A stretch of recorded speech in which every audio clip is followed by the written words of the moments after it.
त्या ठिकाणी येते। पुन्हा मला दुसरा संकल्प करतात, थंडगार पाणी मिळाले या ठिकाणी जर पाठीचा पाण्याचं जर भोजन असतं तर माझी भूक भागली असती। हा मला दुसरा संकल्प करतात।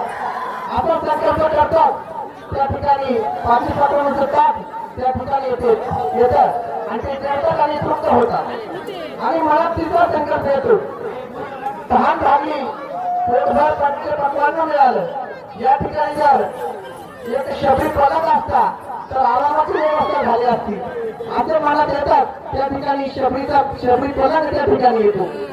या सर्व गोष्टी आपण जे जे मला संकल्प करतो ते ते आपल्या इच्छा पूर्ण होत आहेत। या ठिकाणी काही भूताटकीचा प्रकार जर नाही ना असं मला देतात त्या ठिकाणी झोटे नावाचे म्हणजे या ठिकाणी येतात। ओ झोटे भूताटकी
जोटिंग भूताने विक्रम राजाला त्यांच्या अंगावर उड्या मारून त्रास देऊ लागले आणि